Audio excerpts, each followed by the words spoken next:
नमस्कार, मैं श्रुति सिंह। स्वागत है आप सभी का इनसाइड झारखंड न्यूज के इस बुलेटिन में। चलिए जानते हैं आज की खबरों के बारे में। खबरों को शुरुआत करते हैं जमशेदपुर से। जमशेदपुर में बीजेपी का सदस्यता अभियान जोर शोर से चल रहा है। इस अभियान के तहत गोलमुरी के टूला डुंगरी में मंगलवार को विशेष अभियान चलाया गया, जिसका नेतृत्व झारखंड के पूर्व मुख्यमंत्री और उड़ीसा के पूर्व राज्यपाल रघुवर दास ने किया। इस दौरान रघुवर दास ने खुद घर घर जाकर लोगों को बीजेपी की सदस्यता दिलाई। इस अभियान में रघुवर दास उरांव बस्ती, पंजाबी लाइन और अन्य स्थानों के लोगों को पार्टी से जोड़ते हुए दिखाई दिए। इन बस्तियों में आदिवासी समाज, सिख समाज और आम लोगों ने बढ़ चढ़कर बीजेपी की सदस्यता ली। बस्ती वासियों में रघुवर दास के द्वारा पार्टी सदस्यता दिलाए जाने से खुशी की लहर देखी जा रही थी। इस संबंध में पूर्व राज्यपाल रघुवर दास ने कहा कि बीजेपी देश की सबसे बड़ी पार्टी है और वे खुद पार्टी के कार्यकर्ता हैं। उन्होंने ये भी कहा कि यही वजह है कि वे इन बस्तियों में पैदल चलकर लोगों को बीजेपी की सदस्यता दिला रहे हैं, ताकि अधिक से अधिक लोग पार्टी से जुड़ सकें और पार्टी के दृष्टिकोण को जन जन तक पहुंचा सकें। झंडा उठवा दो पीछे। मंडल के अध्यक्ष श्री पप्पू उपाध्याय की अध्यक्षता में आज गोलमुरी थाना क्षेत्र के टूला डुंगरी, विशेषकर ये टूला डुंगरी में जो हमारा हो समाज, आदिवासी समाज बड़ी संख्या में रहते हैं और आज खुशी की बात है वो समाज के हमारी सभी बहनें, सभी भाई, सभी नौजवान साथी आज भारतीय जनता पार्टी की सदस्यता ग्रहण कर रहे हैं। सर्वप्रथम मैं वो समाज के लोगों को बहुत बहुत बधाई कि आप सब भारतीय जनता पार्टी के परिवार में शामिल हुए और सबसे अनुरोध है कि अधिक से अधिक भारतीय जनता पार्टी का सदस्य बनकर देश को मजबूत करने में, क्योंकि भारतीय जनता पार्टी एक ऐसी पार्टी है जो देश के लिए राजनीति करती है, राज्य के लिए राजनीति करती है। तो अधिक से अधिक लोग सदस्य बन रहे हैं। खुशी की बात है कि हमारा वो समाज, आप देख रहे हैं हमारी सभी बहनें बढ़ चढ़कर अपने भी सदस्य बन रही है, दूसरों को भी सदस्य बनाने का काम कर रही है।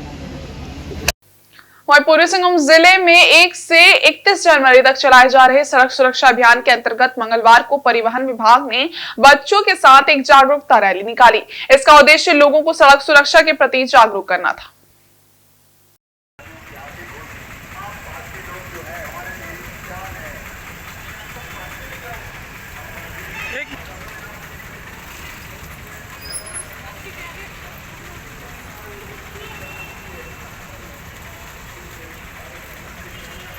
ये जागरूकता रैली जमशेदपुर के उपायुक्त कार्यालय से शुरू होकर शहर के विभिन्न इलाकों से होते हुए पुनः उपायुक्त कार्यालय में आकर समाप्त हुई। इस दौरान विभिन्न क्षेत्रों में लोगों को सड़क सुरक्षा नियमों के बारे में जानकारी दी गई। इसमें ट्रैफिक सिग्नल, हेलमेट पहनने की अहमियत, पैदल चलने वालों को सुरक्षित रास्ते जाने जैसे महत्वपूर्ण संदेश शामिल थे। इसका नेतृत्व कर रहे जिला परिवहन पदाधिकारी धनंजय कुमार ने बताया कि उपायुक्त के निर्देश पर यह जागरूकता रैली निकाली गई थी, जिससे लोग सड़क सुरक्षा के महत्व को समझें और सड़क दुर्घटनाओं को रोकने में योगदान दें। उन्होंने बताया कि रैली का उद्देश्य लोगों को ये समझाना था कि सड़क सुरक्षा केवल सड़क पर चलने वालों की जिम्मेदारी नहीं है, बल्कि ये सभी नागरिकों की जिम्मेदारी है। विशेष रूप से बच्चों और युवाओं को यातायात के नियमों का पालन करने की आदत डालने की आवश्यकता है, ताकि वे भविष्य में सुरक्षित रह सके।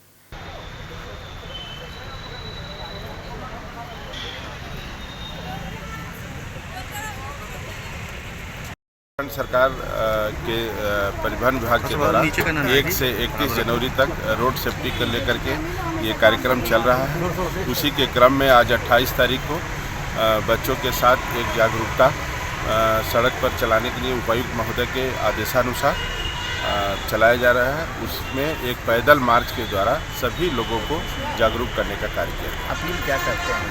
अपील यही है कि सड़क पर चलते समय जो भी सड़क के मानदंड है, नियम है, हेलमेट जरूर लगावें, ओवर स्पीडिंग नहीं करें और अगर 4 व्हीलर चला रहे हैं तो सीट बेल्ट जरूर लगावें। जमशेदपुर से सटे कपाली ओपी क्षेत्र में मंगलवार को 22 वर्षीय सब्बीर आलम की चाकू मारकर हत्या कर दी गई। ये घटना कपाली स्थित रामो होटल के पास हुई, जहां कुछ युवकों ने आपसी विवाद के बाद सब्बीर पर चाकू से हमला किया। पुलिस मामले की छानबीन में जुटी है।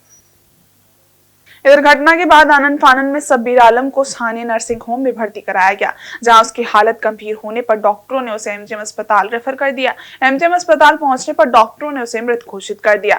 मृतक के दोस्त आर्यन खान ने बताया कि सब्बीर का सन्नू, अफरीदी, फरहान, तन्नी और अन्य युवकों के साथ विवाद हुआ था, जिसके बाद इन युवकों ने रामू होटल के पास सब्बीर पर चाकू से हमला किया। आर्यन ने यह भी बताया कि ये वही युवक हैं जिन्होंने कुछ समय पहले कपाली टीओपी चौक स्थित जेरोक्स दुकान में भी चाकूबाजी की थी। मृतक की मां ने बताया कि सब्बीर आलम रांची में काम करता था और कुछ दिन पहले ही वह अपने घर कपाली आया था। वो जल्द ही काम पर लौटने वाला था। सब्बीर पहले साक्षी के कपड़ा दुकान में भी काम करता था। घटना की सूचना कपाली ओपी को दे दी गई है और पुलिस मामले की छानबीन कर रही है।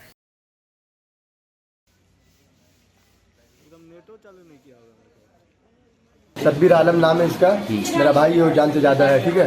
वो हम लोग गए थे उधर, लड़का लोग गाली गुप्ता किया था। सन्नू नाम है, अफरीदी नाम है, फरहान नाम है, तन्नी और 4-5 लड़का था, इसका नाम नहीं मालूम है, ठीक है। वो डैगर निकाला है, चाकू मतलब, आज चला दिया अकेले देख के उसको। ये है रामू होटल का पास है।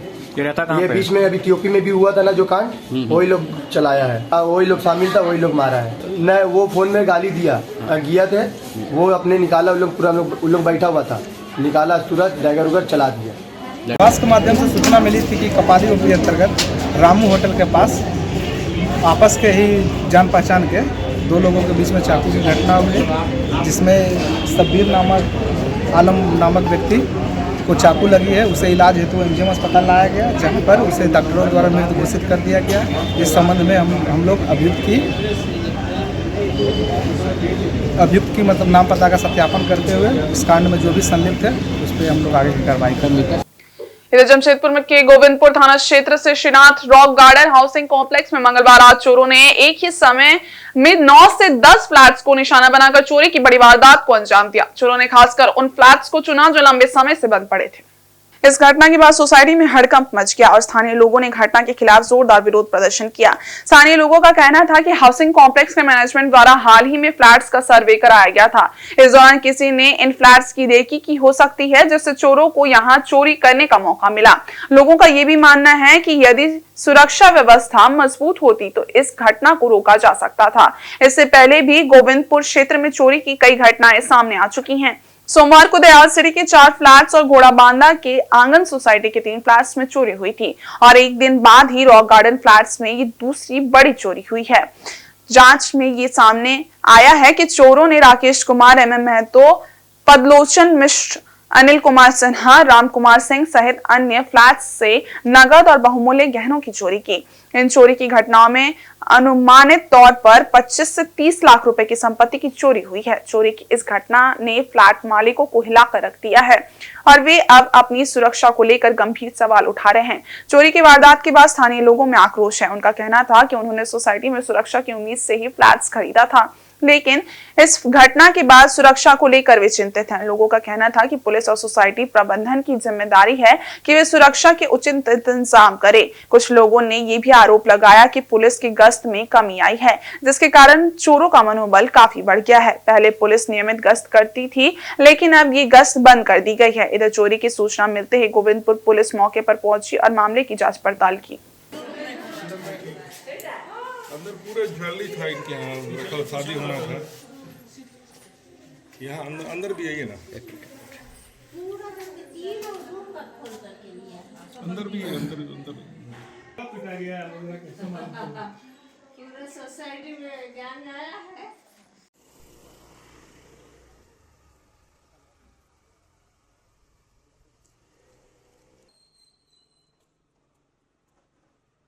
यहाँ 3 साल से हम लोग रह रहे हैं श्रीनाथ रॉक गार्डन में। सुबह 4 बजे करीब में मैसेज आया कि ये आपका 6-7 घर में यहाँ पे ताला तोड़ के डकैती हो गया है। इस डकैती के पीछे हम लोग का लग रहा है कि श्रीनाथ रॉक गार्डन का जो भी सेफ्टी सिक्योरिटी जो कुछ भी है फेल्योर महसूस हम लोग कर रहे हैं। कारण कि एक साथ 6-7 घर में चोरी होना ये बहुत दुखदायक बात है। इसके लिए सुबह में आपका श्रीनाथ रॉक गार्डन के मालिक को भी खबर किया गया था, लेकिन वो अभी तक वो नहीं आया। वो अपना प्रतिनिधि को भेज दिए हैं, मालूम नहीं इसके पीछे उनका क्या मंशा है कि अभी तक वो नहीं आए। खाली घर में हुआ है। हाँ, जितने भी घर में चोरी हुआ सब घर खाली नहीं है, घर खाली था। लेकिन आपका 2-3 दिन पहले आपका मैंने श्रीनाथ रॉक गार्डन के जो मेंटेनेंस ऑफिस से हर ब्लॉक में घूम घूम के मालूम किया गया कि ये कौन कौन ब्लॉक खाली है, तो मेंटेनेंस बिल देने के लिए आए। मालूम करने का 3-4 दिन के बाद आपका एक घटना हुआ है, तो इसके पीछे क्या कारण है समझ में नहीं आता है। हम श्रीनाथ रॉक गार्डन में करीब 13 साल से रह रहे हैं।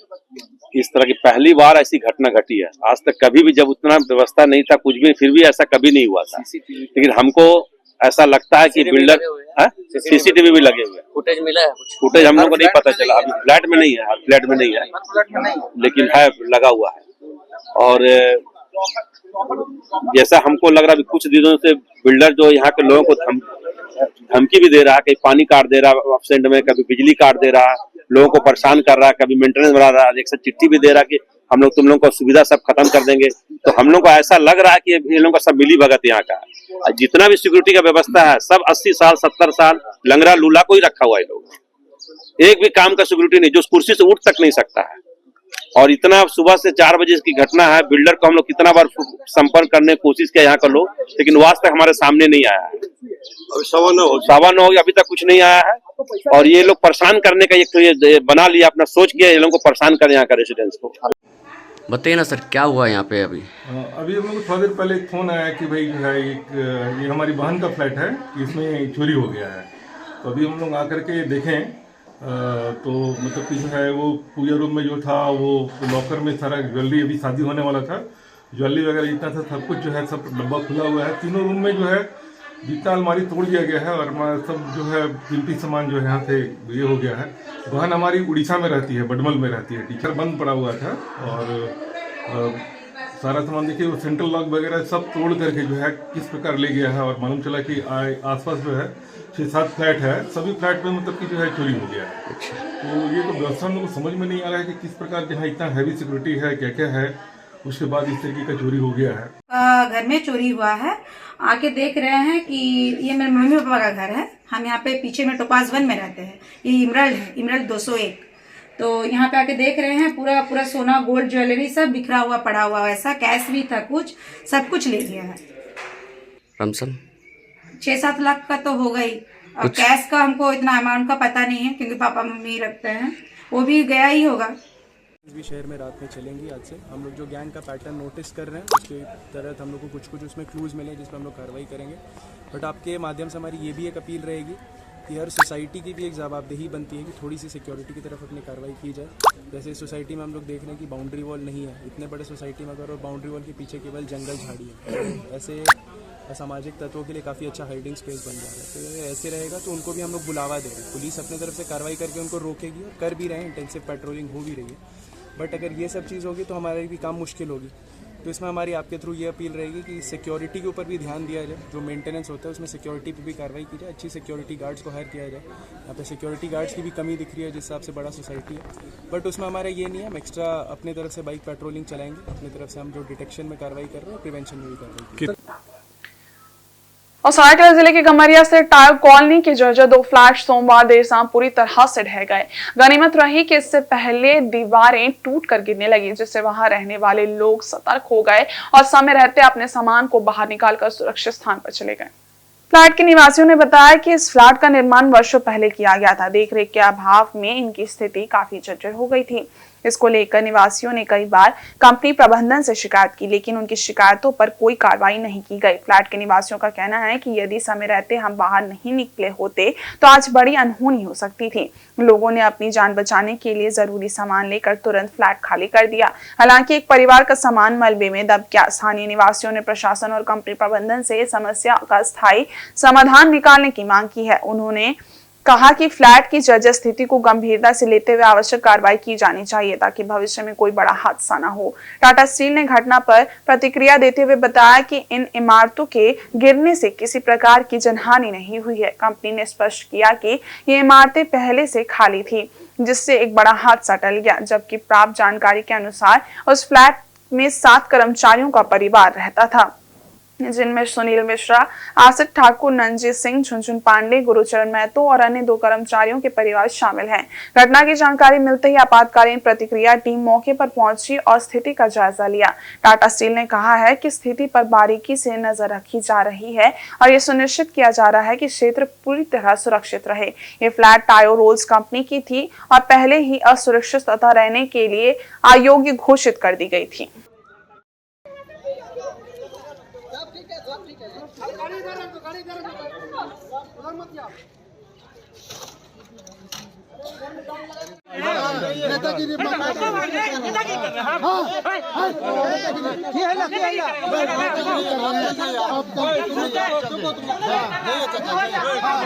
हम लोग का तो किचन में पानी टपक रहा है, दीवार फट रहा है, हर ब्लॉक का वही हाल है। टायो ब्लॉक का नहीं होता है, कहीं होता है, नहीं रहा है। वही स्कूल में काम होता है, उसी के बगल में हम लोग का ढा रहा है, कुछ नहीं। कौन सा ब्लॉक कब गिरेगा उसको कोई लिमिट नहीं है, हर टायो वाला का वही हाल है। इधर रांची पुलिस ने कोयला व्यापारी अभिषेक कुमार सिंह हत्याकांड मामले में 4 अभियुक्तों को गिरफ्तार किया है। इनके पास से हत्या में प्रयुक्त चाकू बरामद किया गया है। पूछताछ के बाद सभी को न्यायिक हिरासत में जेल भेज दिया गया। रांची के ग्रामीण पुलिस अधीक्षक सुमित अग्रवाल ने एक संवाददाता सम्मेलन में बताया कि पिछले 22 जनवरी को मनोरमा देवी द्वारा अभिषेक कुमार सिंह की हत्या के मामले में प्राथमिकी दर्ज कराई गई थी। मामले की गंभीरता को देखते हुए जिले के वरीय पुलिस अधीक्षक चंदन कुमार सिन्हा के निर्देश पर एसआईटी का गठन किया गया था। टीम ने मामले की गंभीरता को देखते हुए गहनता से छानबीन शुरू की और महज 72 घंटे के अंदर पुलिस ने हत्याकांड का खुलासा करते हुए 4 आरोपियों को गिरफ्तार कर लिया है।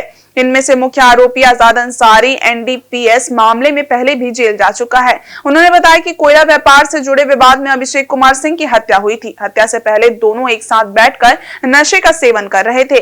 इस दौरान आपस में दोनों में बहस हुई और मुख्य आरोपी ने अभिषेक कुमार सिंह पर गांजा काटने वाले चाकू से लगभग 17 बार हमला कर दिया, जिससे उनकी मौत हो गई। इस पूरे मामले में पुलिस ने 4 लोगों को गिरफ्तार किया है।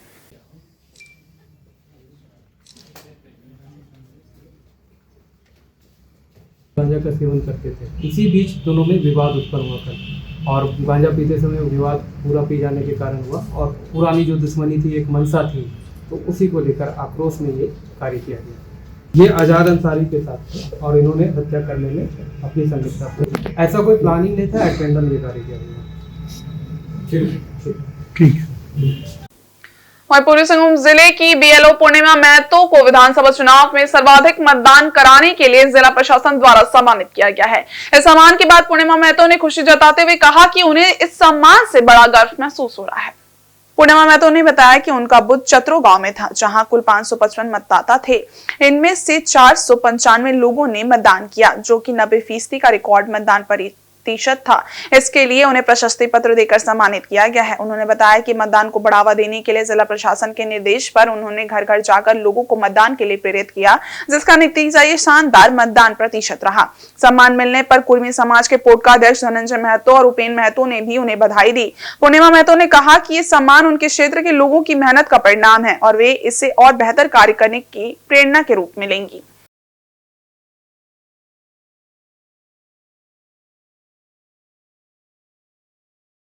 विधानसभा चुनाव में चतरो गांव में सर्वाधिक मतदाता हुआ, जिसके कारण जिला प्रशासन द्वारा मुझे प्रत्याशी पत्र देकर सम्मानित किया गया।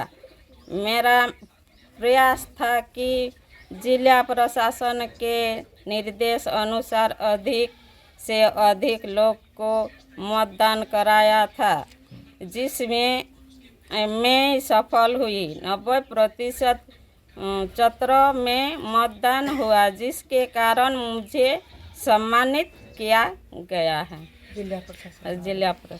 तो आप कैसा महसूस कर रहे हैं?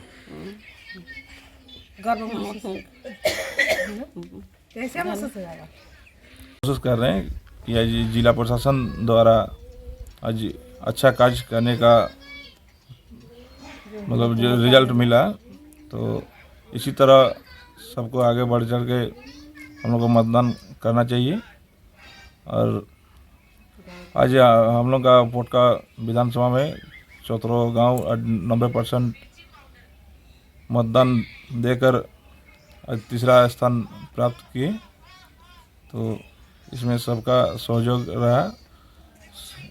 सभी का घर घर जाकर मतदाता को जागरूक किए। इसमें ग्राम प्रधान और ग्रामीण का बहुत ही अहम योगदान रहा।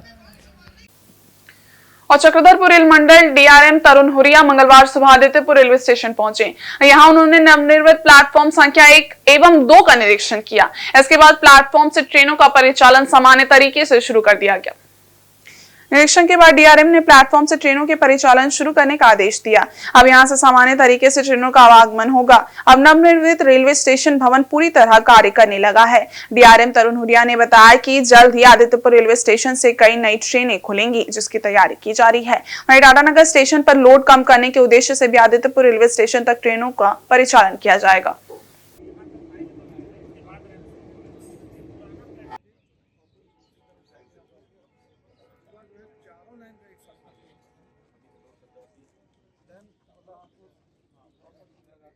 यही देख रहे हैं कि इस स्टेशन को और सुंदर और सेफ कैसे बनाया जाए, पैसेंजर एमिनिटी वगैरह कैसे इंप्रूव की जाए ताकि ये अच्छा स्टेशन हम लोग के डिवीजन का। तो हम दे चुके हैं, प्लेटफॉर्म तो चालू हो गया, स्टेशन भी चालू हो गया, लेकिन और अच्छा कैसे किया जाए वो तो अभी जितना हो रहा है बाकी प्लानिंग चल रही है।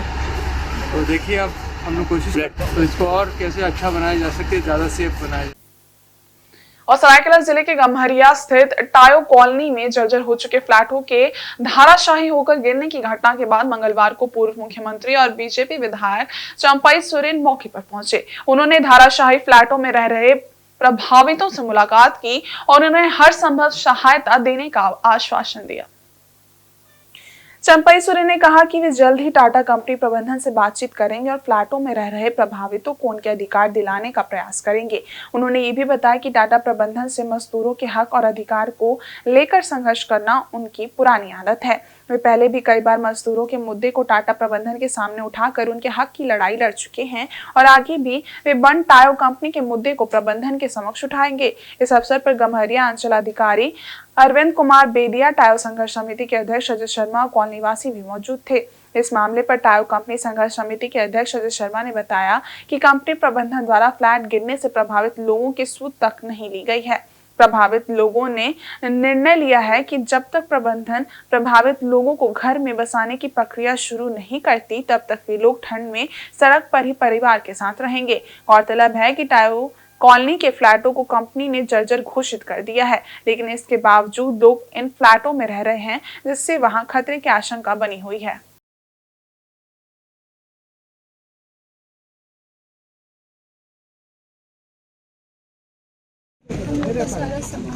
ये आप भी जानते हैं, हम भी जानते हैं, लेकिन उसका हाल हम टाटा मैनेजमेंट से बात करके अब मजदूर का हित में हम निर्णय लेने का काम करेंगे। ये किसको बोलेगा, ये आपदा है ना, ये कोई नहीं देखा है। आदमी तो बिल्डिंग बोल कर रहते थे, पुराना हो गया बिल्डिंग और ये बिल्डिंग का मेंटेनेंस कभी नहीं हुआ 9-10 साल से। और जब हम लोग जन्म लिया उसका पहले से ये बिल्डिंग बना हुआ है ना, इसलिए समय दिया जाए। अच्छा है कि भगवान का नीला है कि वहाँ एक भी आदमी नहीं रहा, बच गया। हाँ, उनका जो अपना क्वार्टर का जो अपना संपत्ति है वो दब गया, क्षति हो गया। उस बारे में भी हम बात करेंगे टाटा मैनेजमेंट के साथ और मजदूर का हित में काम करने का हम यहाँ पर ये जो मकान जो क्षतिग्रस्त हुआ है, बिल्डिंग जो क्षतिग्रस्त हुई है, वहाँ के सारे कर्मचारी आप देख सकते हैं कि किस तरह से बाहर वो पड़े हुए हैं। उनको ना खाने की व्यवस्था टाटा स्टील ने की है, ना ही टायो के किसी पदाधिकारी ने आकर उनका हालचाल पूछा है। वो किस स्थिति में है, कैसे हैं, इसका हालचाल, इसका शुद्ध लेने वाला भी अभी तक कोई नहीं मिला। ठंडा में रात भर, और ठंडा में ये लोग रात भर जो बाहर रहे। एक घर जो अलॉट किया गया है, वो घर जो है वो भी इसी कंडीशन में कब टूट के गिर जाएगा कोई भरोसा नहीं। इसलिए उस घर पे वो नहीं जाए। और अभी जो निर्णय लिया उन लोगों ने कि जब तक हम लोगों को अच्छा घर नहीं मिलता है तब तक हम बाहर ही रहेंगे। और सरायकेला जिले के आदित्यपुर वार्ड संख्या 17 स्थित खरकई पुल से सटे जयप्रकाश उद्यान जाने वाली बहुप्रतीक्षित सड़क की मांग अब पूरी हो गई है। नगर निगम द्वारा इस सड़क का निर्माण कराया जाएगा, जिसका शिलान्यास पश्चिम सिंहभूम सांसद जवा मांझी ने मंगलवार को किया। आदित्यपुर जयप्रकाश उद्यान से होकर लक्ष्य अपार्टमेंट तक बनने वाली इस सड़क की मांग स्थानीय लोग लंबे समय से कर रहे थे। 920 मीटर लंबी ये सड़क 72,63,000 की लागत से भारद्वाज कंस्ट्रक्शन के द्वारा बनाया जाएगा, जिसे अगले 6 माह में पूरा किया जाना है। मौके पर मौजूद सांसद जोबा मांझी ने कहा कि ये योजना स्थानीय लोगों के लिए काफी जन उपयोगी है। उन्होंने कहा कि आगे भी क्षेत्र के महत्वपूर्ण जन उपयोगी कल्याणकारी योजनाओं को सरकार पूरा करेगी। मौके पर स्थानीय निवासियों में सुधीर सिंह, भारद्वाज कंस्ट्रक्शन के प्रभात कुमार सिंह समेत स्थानीय लोग बड़ी संख्या में मौजूद थे। यहाँ के जितने भी निवासी सबको धन्यवाद करते हैं, बधाई देते हैं। ये रोड इन लोग का कई वर्षों से मांग रहा और आज उस रोड का शुरुआत का कार्यक्रम, शिलान्यास कार्यक्रम में हम लोग आए हैं और बहुत जल्दी कार्य को प्रारंभ करेंगे। और ये रोड बनने से ये मेन रोड से जो नदी किनारे तक जितने भी निवास करते हैं सब आदमी के लिए सुविधा होगी। ये एक पहला प्रयास है और आगे भी इसी तरह से हम लोग प्रयास करेंगे, कोशिश करेंगे हर क्षेत्र में ग्रामीण से लेकर के शहरी तक सड़क बने और सारे जन मनुष्य को सुविधा मिले। यही हम सब का प्रयास है, यहाँ के एक व्यक्ति का कोशिश प्रयास है और एक संसद एक सेतु के तौर पे हमें इस कार्य को शुरुआत करें। रांची से सेंट्रल यूनिवर्सिटी ऑफ झारखंड में सोमवार रात छात्रों द्वारा भारी विरोध प्रदर्शन किया गया। दरअसल विश्वविद्यालय के मेस की ओर से परोसे गए खाने में मरा हुआ चूहा पाया गया, जिसके बाद छात्र आक्रोशित हो गए और हंगामा शुरू कर दिया।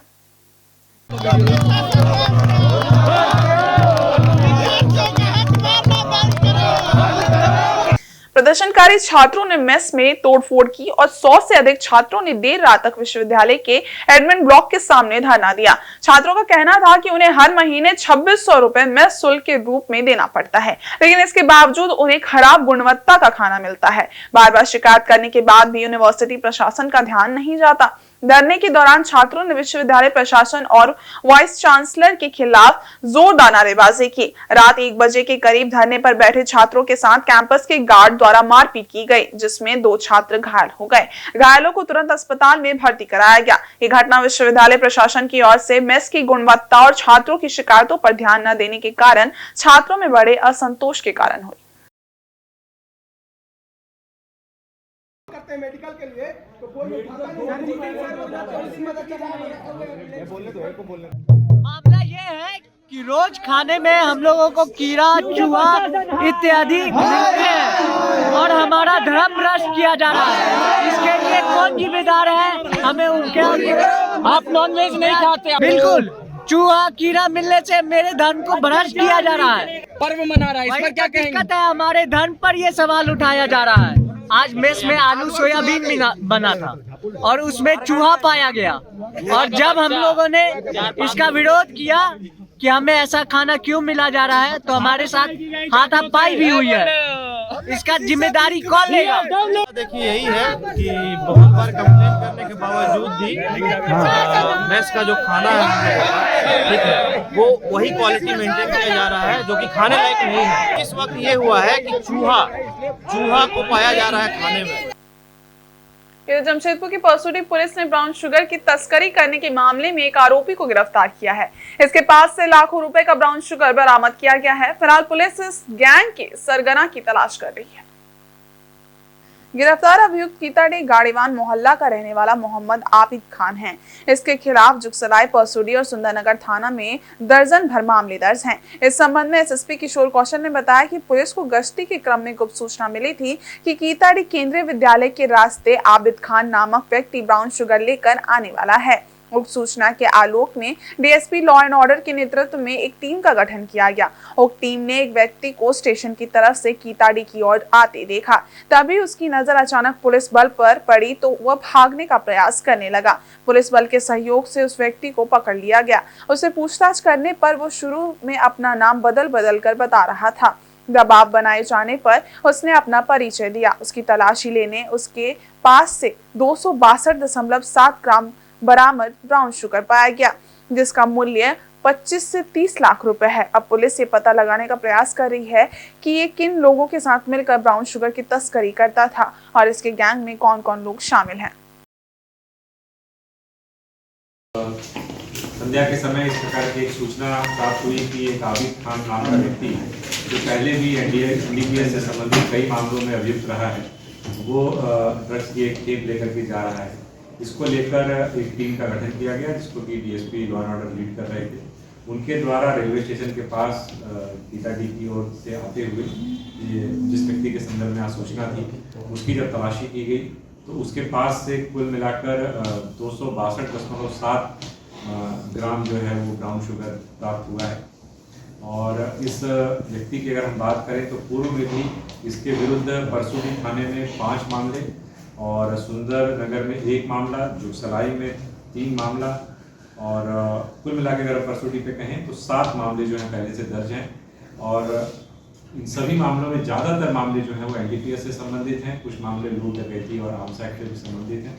तो एक तरीके से कह सकते हैं कि एक कुख्यात अपराध कर्मी है और जो ड्रग्स इसके पास से ब्राउन शुगर बरामद हुई है उसके वजन के हिसाब से अगर उसके मूल्य की बात करें तो कुल मूल्य उसका लगभग 25 से 30 लाख रुपए के बीच जो है इसकी कीमत है। तो एक तरीके से एक बड़ी खेप पुलिस ने बरामद की है और इसके फॉरवर्ड और बैकवर्ड लिंकेजेस पे पुलिस काम कर रही है कि ये कहाँ से लेकर के आया था, कौन इसका मुख्य सप्लायर है और उम्मीद है कि जल्द ही और जो इसमें पूरा गैंग इसमें शामिल है उसका पर्दाफाश भी पुलिस करेगी। किस तरह से सप्लाई करता था सर जमशेदपुर?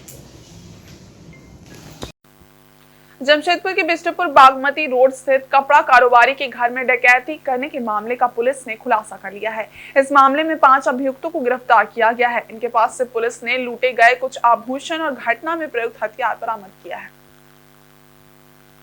एक प्रेस वार्ता में मामले का खुलासा करते हुए SSP किशोर कौशल ने बताया कि घटना को अंजाम देने के लिए सभी आरोपी टेम्पो से घटना स्थल पर पहुंचे थे। जांच के दौरान धातकीड़ी निवासी मिराज खान उर्फ बाबू खान को टेम्पो के साथ पहले गिरफ्तार किया गया। मिराज खान ने पूछताछ में अपना अपराध स्वीकार किया एवं अन्य अपराधियों के नाम बताए, जिसके बाद घटना में शामिल अन्य अभियुक्त बिष्टुपुर निवासी सोनू बाग उर्फ रवि बाग, सीताराम डेरा का किशन बाग व राजा महानंद एवं चाईबासा के मुफस्सल थाना क्षेत्र का सावन देवगम को पकड़ा गया। अभियुक्त सोनू बाग के पास से डकैती की गई एक सोने की चेन बरामद हुई है एवं सावन देवगम के निशानदेही पर डकैती में प्रयुक्त हथियार धारदार चाकू को घटनास्थल के 200 मीटर की दूरी पर से बरामद किया गया है। SSP ने बताया कि इस घटना को 7 बदमाशों ने अंजाम दिया था। इसमें से 5 बदमाश पकड़ में आ गए हैं। 2 बदमाशों की तलाश में छापेमारी चल रही है। SSP ने बताया कि लूट का सारा माल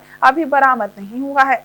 फरार अपराधियों की गिरफ्तारी के बाद सारा माल बरामद हो जाएगा। उन्होंने बताया कि घटना का मास्टरमाइंड सोनू बाग था। सोनू बाग की मां रमेश कवंटिया के घर पर मेड थी। घटना को अंजाम देने से कुछ दिन पहले ही उसने काम छोड़ दिया था।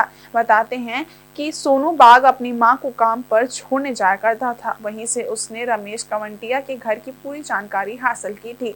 इनके पास से पुलिस ने लूटे गए 25 ग्राम सोने की चेन, घटना में प्रयुक्त चाकू जैसा हथियार और ऑटो बरामद की है।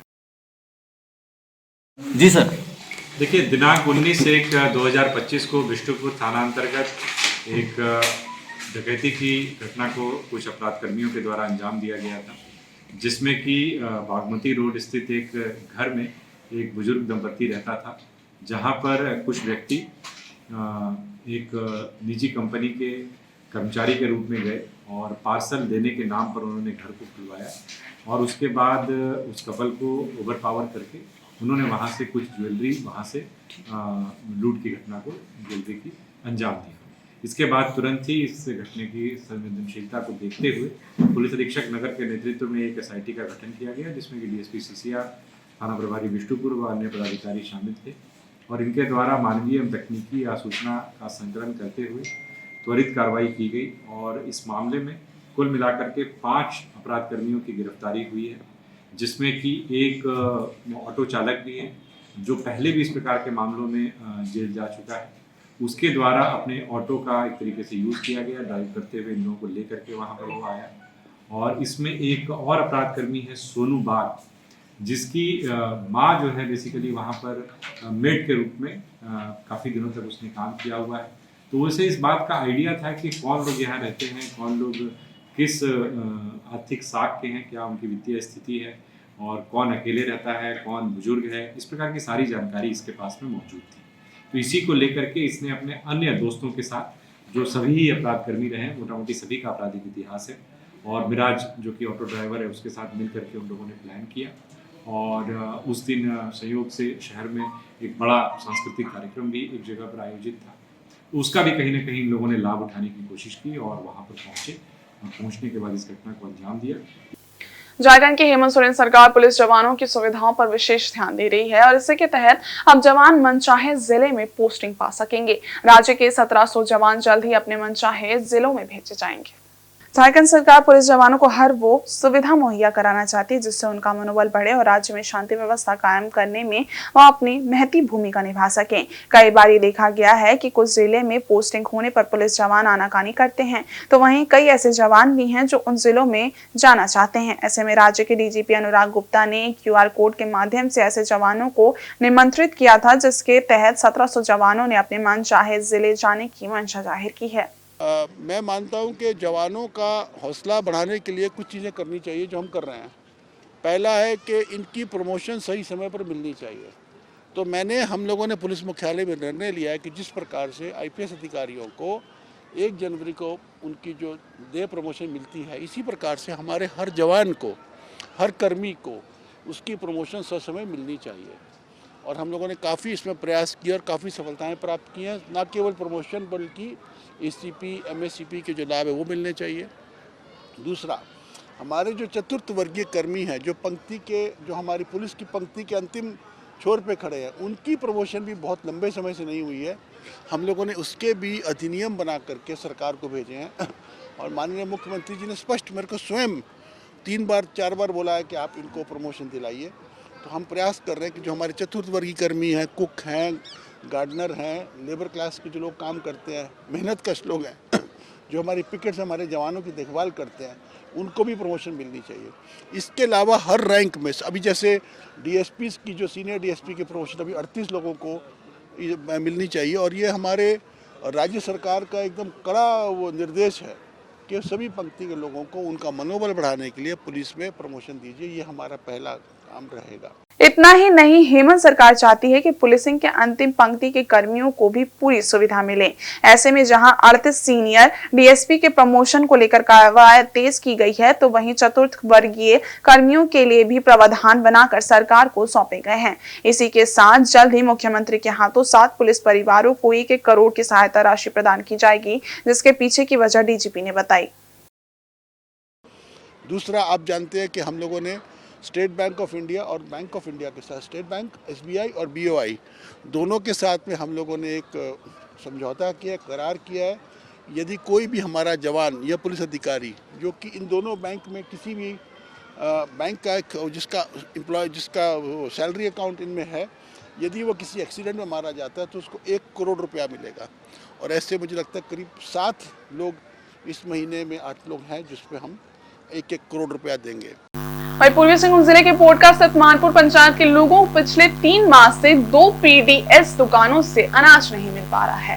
इस कारण नाराज सैकड़ों कार्डधारियों ने मंगलवार को रैली निकालकर प्रखंड कार्यालय में जोरदार प्रदर्शन किया और राशन दुकानदारों का लाइसेंस रद्द करने की मांग की। चोर डीलर का लाइसेंस रद्द करो, रद्द करो, रद्द करो। चोर डीलर का लाइसेंस रद्द करो, रद्द करो, रद्द करो। ये मौसम होश में आओ, होश में आओ, होश में आओ, होश में आओ।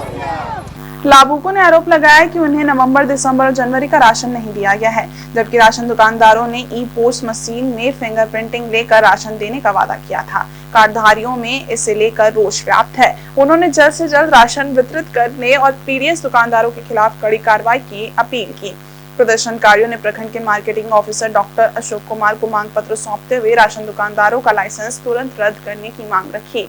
अभी देखने की बात होगी कि प्रशासन इस मामले में क्या कार्रवाई करता है और लाभुकों को कब उनका राशन मुहैया कराया जाता है। मालिक का लाइसेंस रद्द करो, राशन डीलर, राशन चोर, बीरबल मालिक का लाइसेंस रद्द करो। ये जो कार्डधारी आया है ये 2 डीलर का है, एक है ARD महिला कोष का और बीरबल माली का।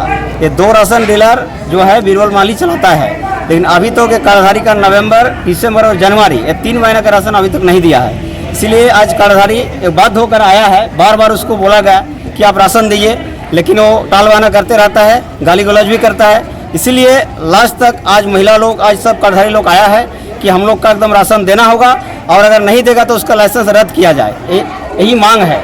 क्योंकि नहीं दिया है, 3 महीना हो गया, फिंगर किया है फिर भी नहीं दिया, चना दाल भी नहीं दिया, कुछ भी नहीं दिया है। हम लोग का राशन मांग कर रहे हैं, उसका ये लाइसेंस बंद करो और उसका मैंने राशन हम लोग का तो जितना बाकी है उतना ये दे दो, हमको देना है। चलाता है आज विगत 3 महीना से फिंगरप्रिंट लेते हुए भी किसी कार्डधारी को अनाज नहीं दिया गया है और कार्डधारी परेशान है। 3 महीने का राशन भी नहीं मिला। हम लोग चाहते हैं कि उनका कोटा रद्द किया जाए और जितना भी कार्डधारी है वो दूसरा कोटा में ट्रांसफर किया जाए।